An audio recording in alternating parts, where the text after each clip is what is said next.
Bonsoir. C'est par un document assez exceptionnel que nous allons commencer ce journal, alors que dans une clinique de Mannheim, en Allemagne fédérale, le pilote autrichien Niki Lauda lutte toujours contre la mort, même si son état de santé s'améliore très progressivement. Nous allons en effet vous présenter les premières images du drame qui s'est déroulé dimanche après-midi sur le circuit du Nürburgring. Ces images ont été prises par un amateur. Elles ne permettent pas de déterminer les circonstances de l'accident de la Ferrari du champion du monde. En revanche, vous allez le constater, elles vont clairement mettre l'accent sur deux points qui doivent être soulevés et, je crois, approfondis. La difficulté des secours, d'abord. L'extraordinaire courage et l'étonnante solidarité des pilotes automobiles ensuite. Personne ne peut dire aujourd'hui si Niki Lauda se remettra de son accident. Personne ne peut dire non plus s'il pourra un jour reprendre le volant.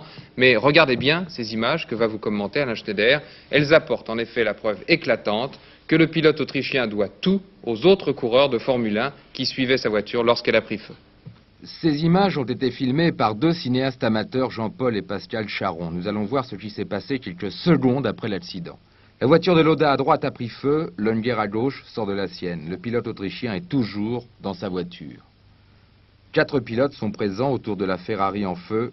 L'un d'entre eux vide un extincteur. 40 secondes environ vont s'écouler avant que l'on sorte Lauda de sa voiture.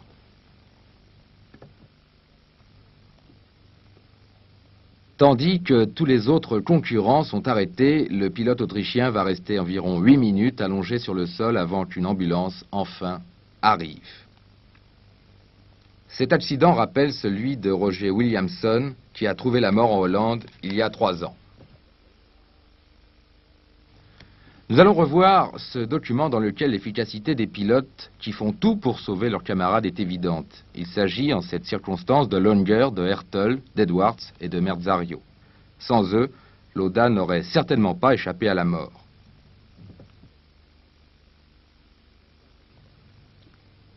Un système permet aux pilotes qui se trouvent dans une voiture en feu de respirer de l'oxygène pendant une quarantaine de secondes. Il semble que la visière du casque de Lauda se soit ouverte, rendant inefficace le système. L'état du champion autrichien est actuellement stationnaire. Ses poumons ont été gravement atteints. Ce n'est que dans 10 jours environ que l'on saura si Lauda est hors de danger.